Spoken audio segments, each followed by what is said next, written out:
Hello ladies and gentlemen, welcome back to Tech Showdown. My name is Kevin, this is my co-host Eddie, and today we have a very special laptop review.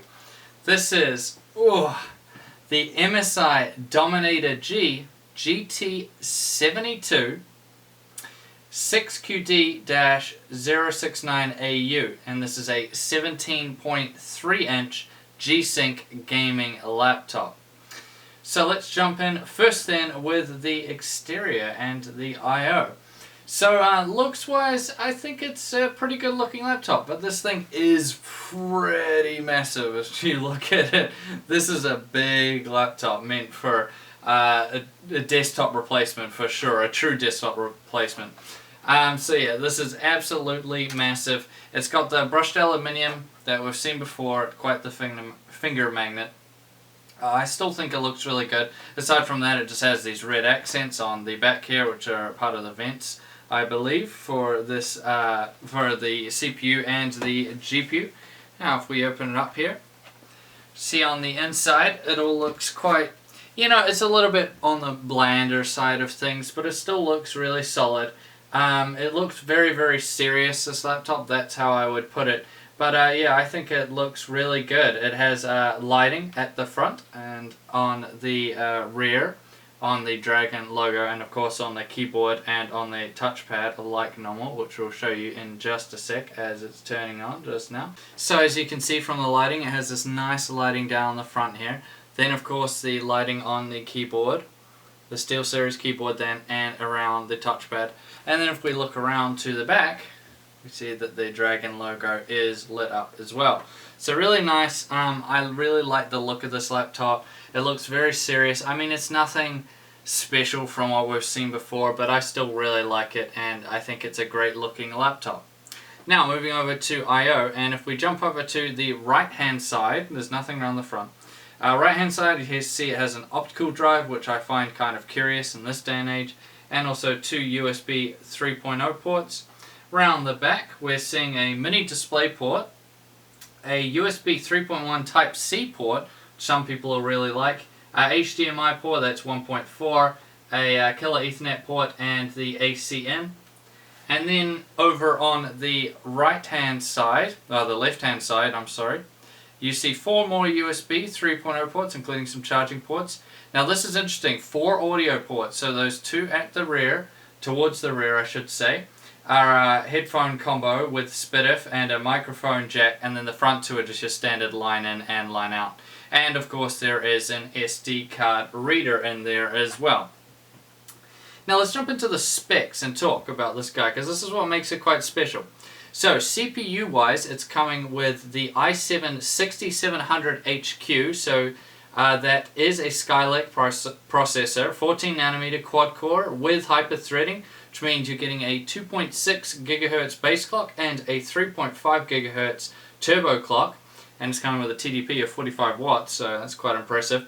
Now they're saying it's 20% faster than the i7 4720HQ, which was quite a popular processor for notebooks a little while back.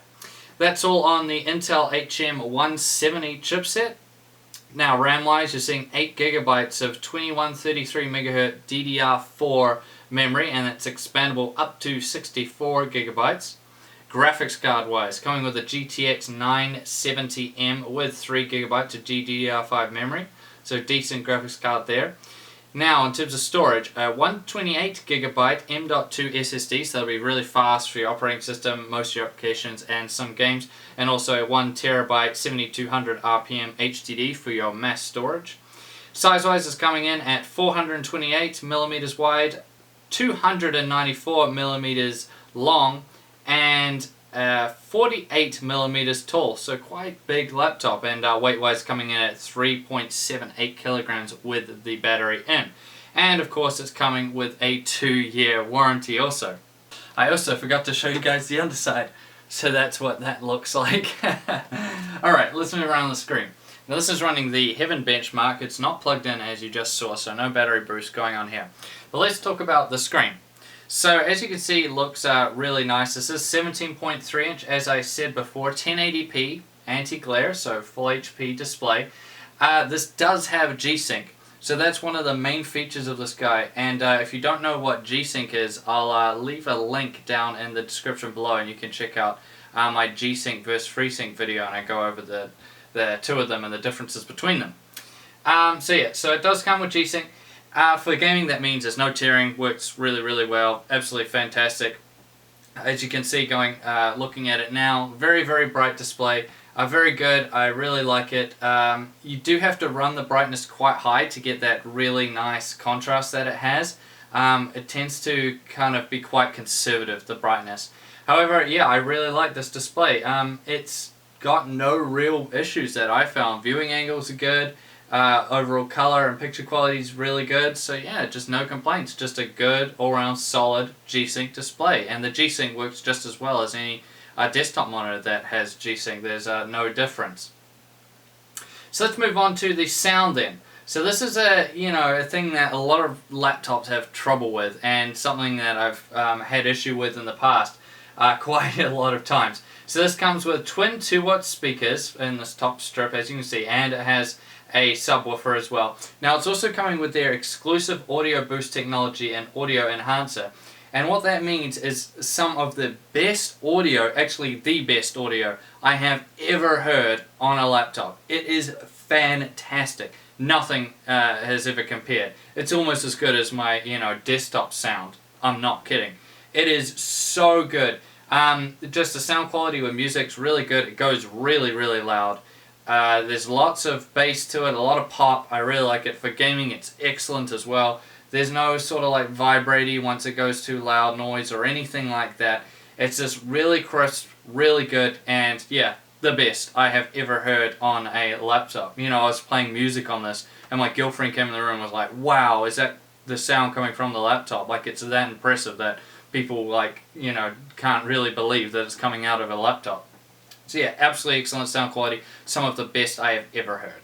Now let's move on to the keyboard here, and as you can see, it is by SteelSeries. The audio, by the way, was by Dynaudio.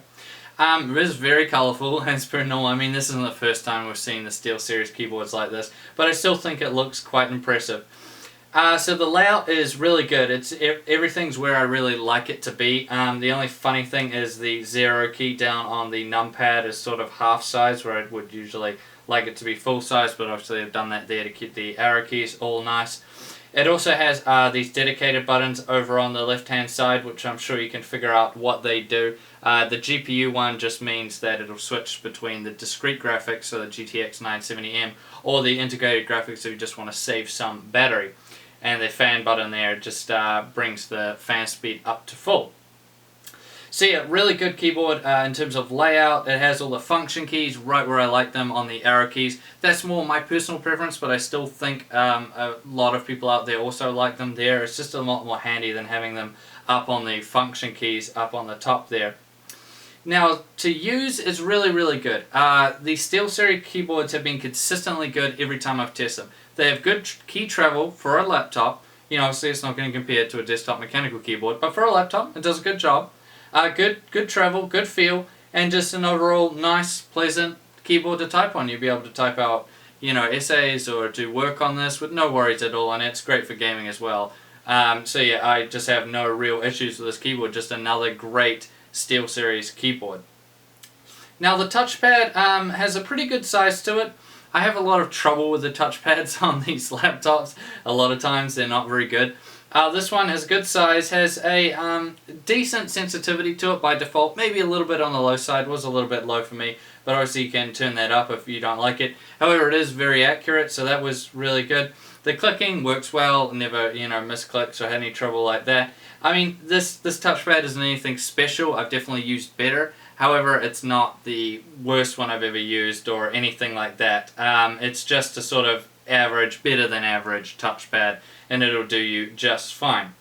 Now, webcam wise, is coming with a 1080p 30 frames per second webcam, get you by for all your Skype calls and all that sort of stuff. And now let's jump into some performance and see how it does in some of the benchmarks.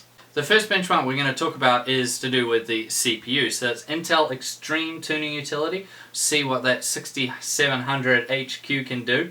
So in the benchmark within that software, it scored 563 marks. Now that's a pretty decent effort as far as laptops go. To give you an idea, sort of a pretty fast desktop CPU will be going over 1,000. You know, like an i7 or an i5 on a desktop, ramped up a bit. So 563 is pretty good. It's really solid and very solid compared to other laptops that I've tested that would get around the 300, maybe 350 mark. So that was really good. Then getting into some graphics and sort of combined testing, there is the Heaven benchmark as we have running right here. So I did that on DirectX 11. By the way, this was with it plugged in. So this was DirectX 11, everything maxed out at 1080p, and it scored 32.7 frames per second average, which is a really solid score in the Heaven benchmark. Kept it above 30 frames. And in the Heaven benchmark again, this time in OpenGL, once again everything maxed out at 1080p, it scored 31.2 frames per second average, so another solid score there. However, synthetics aren't everything, so I decided to test it with one of the highest demand games that I currently own, which is Shadow of Mordor. So I did this 1080p, once again everything maxed out, and it did an average of 50.4 frames per second. Now that is really, really good.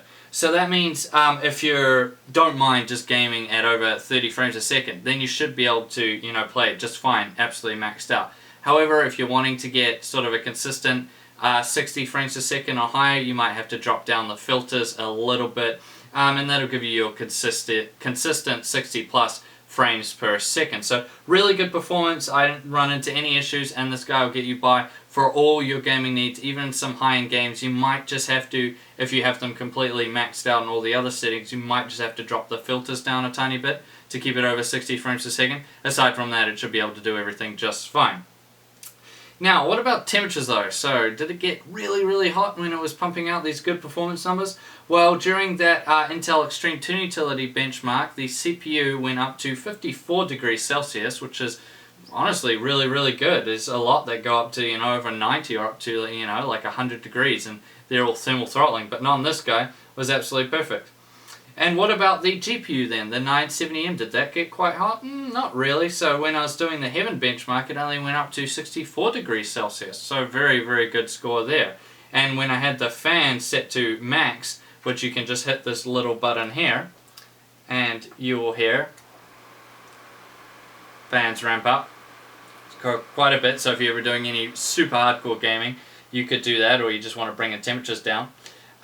So with the fans maxed, with that button pressed, the GPU only went up to 51 degrees Celsius. So very, very good there. Although I wouldn't even be worried with it running at 64 degrees Celsius. So very, very good there in terms of temperatures. Which brings us now to the biggest issue so many gaming laptops have, especially in the desktop replacement class, the battery life. And I'm sorry to say that it still wasn't ideal on this guy. So I was running it with the, you know, discrete graphics on the whole time, not switch over to the integrated graphics, because I just thought, you know, it'd be a better experience that way, and especially because I was mixing and gaming and other things all together, and you have to restart the laptop every time you switch between them. And with that, you're probably going to see, depends on what settings you have, it's always very hard to tell you guys. But yeah, if you're having everything maxed out like me, and you're playing games, and you're doing other fun stuff, you'll probably be seeing, you know, around 3 hours, maybe 3.5. If you're a bit more conservative, you might see 4 hours. And if you have the integrated graphics on and you have some conservative settings as well, you might see around 5 hours out of it. It really does depend what sort of user you are, but that'll give you kind of like a ballpark figure. However, if you're gaming on this guy, you're definitely going to be wanting it plugged in anyways. And this isn't the type of laptop, although you can bring it around with you just fine, it's not the sort of one I would truly recommend as kind of like an everyday carry type one. I mean, you can, it's just a little bit on the heavy side, and it is quite bulky. It really is a desktop replacement style though, so it's good if you could just set it down on a desk, plug it in and go, and then maybe if you're only moving it around every so often, then it'll be quite handy then. But yeah, battery wise it only did sort of average, but I guess that's pretty good considering what this guy's packing. Now software wise, if you didn't realize, it's running Windows 10 from default, so that's really good. I really like Windows 10 so far. Now it comes with a heap of bloatware as well, but to me anyways, the only stuff worth mentioning or worth keeping is the SteelSeries engine, which it comes with by default, so you can set up everything the way you like it. The Dragon Gaming Center, which MSI make themselves, which I actually really like. It's actually really, really handy, so that's quite good. MSI True Color, if you really want to use that, has the Nahimic audio enhancer. So that's if you just want to adjust the audio and get it exactly where you like it. Also comes with a Killer Network Manager as well, and some more advanced users might really want to use that to get the most out of it. So yeah, that's basically the main software, I thought anyways. That's basically the only ones worth mentioning that it comes with. Which brings us now to the conclusion of this GT72, the 6QD. So I think looks-wise, it's very serious. It's not mucking about. I really like it. I think it's a badass looking laptop. It is quite bulky and it is a bit more on the heavy side of things, but it is a serious looking desktop replacement class laptop, but definitely not as good of looking laptop as we've seen in the past from some other companies and just, you know, even some MSI ones we might have tested.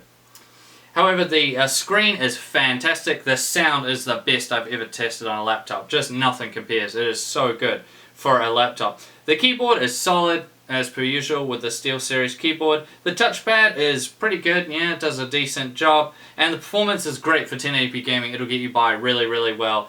And it has very low heat output for a laptop. So I think overall, this is a great laptop.